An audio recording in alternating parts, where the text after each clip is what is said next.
C'est très étonnant.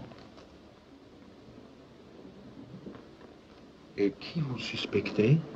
Ceci n'est pas bon, monsieur le directeur. Ceci n'est pas généreux. Et puis j'en ai ainsi, moi, d'être espionné et surveillé. Et je suis certain qu'il y a ici quelqu'un qui a le mauvais œil, et je le prouverai. Si vous parliez, monsieur Lemel, vous risqueriez d'étouffer davantage. Un affreux accident. Mazo! Qu'est-ce qu'il y a? Tous les dortoirs sont vides. Tous les élèves ont disparu. Hein? Mais que se passe-t-il?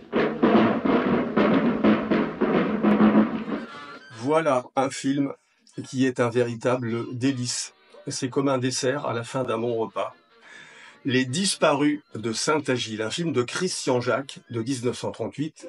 Ce n'est pas récent, mais ce film a gardé son charme jusqu'à aujourd'hui. Enfin, en tout cas, c'est mon point de vue.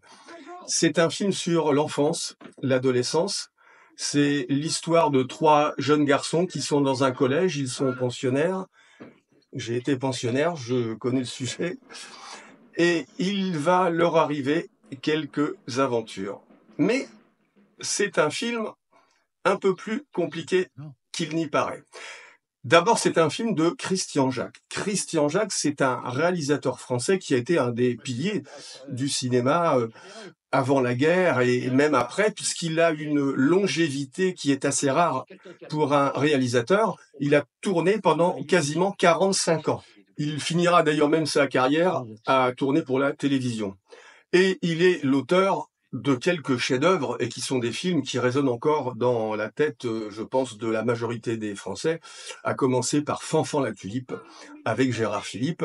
Il a aussi tourné La Tulipe Noire avec Alain Delon, Boule de Suif. C'est vraiment un réalisateur très prolifique et il était l'un des spécialistes de ce qu'on a appelé la qualité française, des films remarquablement bien faits par des réalisateurs qui maîtrisent la technique, savent diriger des acteurs, ont un sens du récit, bref, de grands faiseurs. Et cette qualité française est devenue la cible des cahiers du cinéma quand est arrivée la nouvelle vague avec ses critiques qui s'appelaient François Truffaut, Jacques Rivette, Claude Chabrol, Jean-Luc Godard, et qui sont tombés à bras raccourcis sur les réalisateurs de l'ancienne génération avant eux-mêmes de devenir des réalisateurs.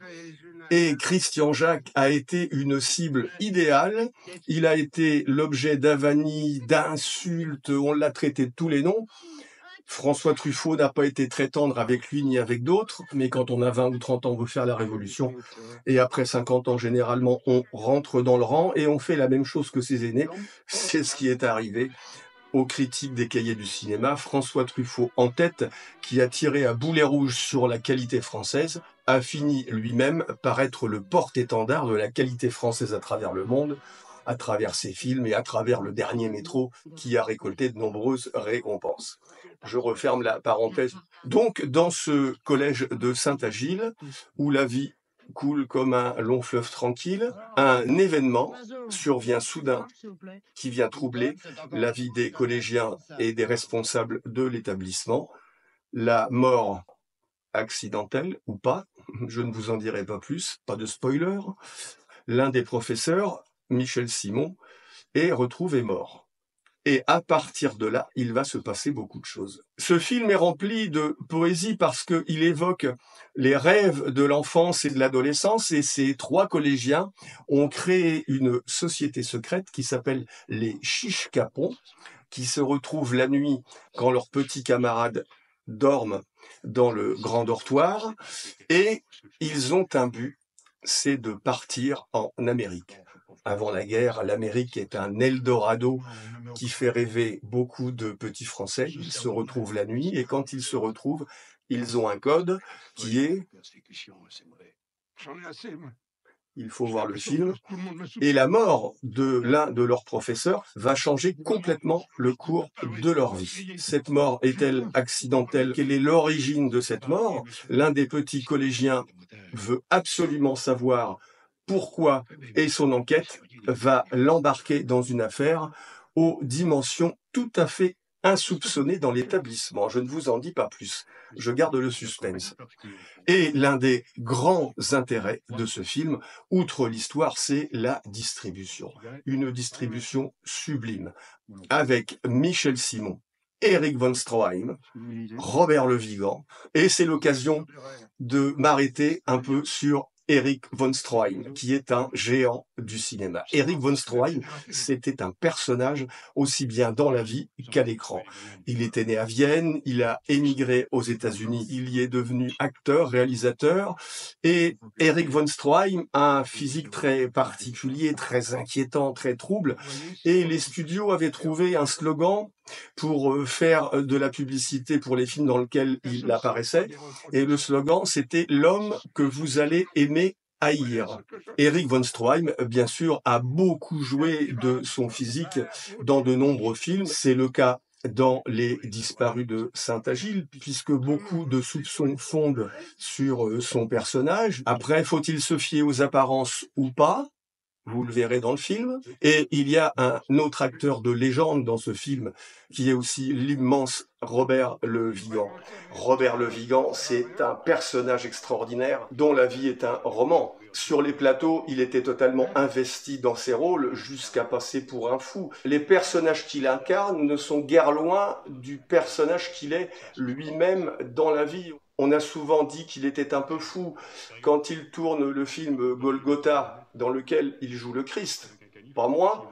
Au passage, Jean Gabin joue Ponce Pilate. Le seul rôle où Jean Gabin joue Antoche, c'est à voir. Ce n'est pas un film que Jean Gabin aimait beaucoup. Et pour ce rôle du Christ, Robert Le Vigan, pour être plus christique que jamais et avoir le corps du Christ, s'était fait enlever 2 côtes. C'est poussé assez loin son métier d'acteur. De Niro, qui prend 40 kilos pour jouer Raging Bull, c'est de la roupie de Sansonnet, c'est de la rigolade. Robert Le Vigan, lui, il y va, il n'a peur de rien.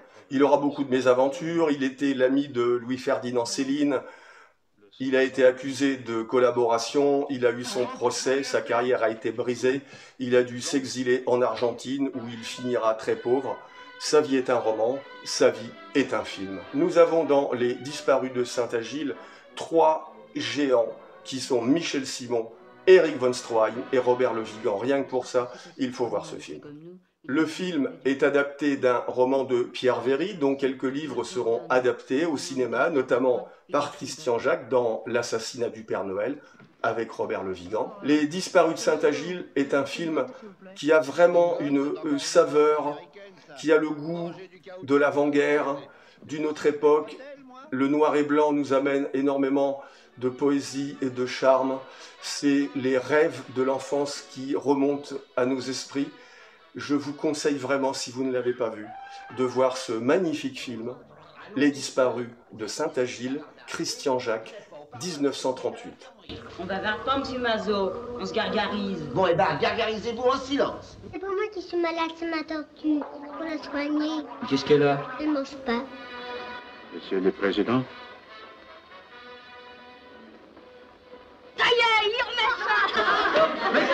Messieurs,